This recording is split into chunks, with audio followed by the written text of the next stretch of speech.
മനം നിറഞ്ഞ മകരവിളക്ക് തൊഴുത ഭക്തലക്ഷങ്ങൾ ശബരിമലയിൽ തിരുവാഭരണം ചാർത്തി ദീപാരാധനയും നടന്നു. പൊന്നമലമേട്ടിൽ മകരവിളക്ക് തെളിഞ്ഞതോടെ ശബരിമല സന്നിധാനം ശരണം വിളികൾ കൊണ്ട് മുഖരിതമായി. ഈ റിപ്പോർട്ടോടെ പ്രൈം ടൈം അവസാനിക്കുന്നു. നിങ്ങൾക്കൊരു നല്ല രാത്രി ഞാൻ നേരുന്നു. Good bye, good night.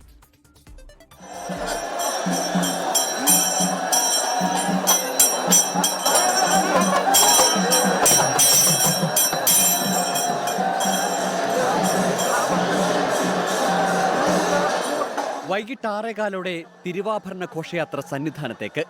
മരക്കൂട്ടത്ത് ADM Arun S നായരുടെ നേതൃത്വത്തിൽ ദേവസ്വം ബോർഡ് അധികൃതരും പോലീസും ചേർന്ന് തിരുവാഭരണം സ്വീകരിച്ചു. നടപ്പന്തൽ കടന്ന് 18-ാം പടി ചവിട്ടി സോപാനത്തേക്ക് തിരുവാഭരണങ്ങൾ എത്തിയപ്പോൾ മന്ത്രി VN വാസവന്റെ നേതൃത്വത്തിൽ വരവേറ്റു.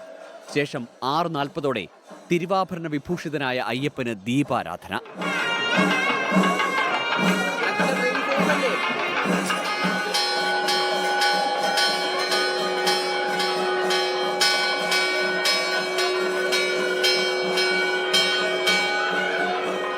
മിനിറ്റുകളുടെ മാത്രം വ്യത്യാസത്തിൽ പൊന്നമ്പലമേട്ടിൽ മകരവിളക്ക് തെളിഞ്ഞു.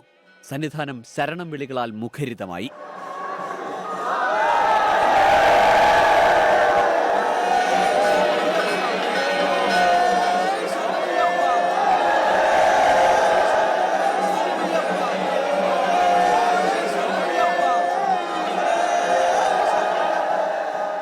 പുല്ലുമേട്ടിലും പമ്പയിലും നിലയ്ക്കലിലും മകരവിളക്ക് ദർശിച്ച അയ്യപ്പ ഭക്തർക്ക് സായുജ്യം.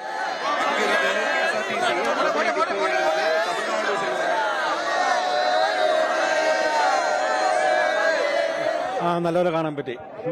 അല്ലല്ല, ഞങ്ങൾ രണ്ടാമത്തെ പ്രാവശ്യമാണ് വരുന്നത്. പക്ഷേ ഇപ്രാവശ്യം അടിപൊളിയായിട്ട് കണ്ടു. ദർശനം സൂപ്പറാ.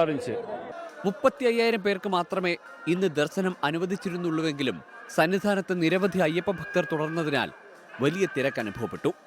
എല്ലായിടങ്ങളിലും നിയന്ത്രണങ്ങളോടെ മാത്രമേ തീർത്ഥാടകരെ മലയിറങ്ങാൻ അനുവദിക്കുന്നുള്ളൂ.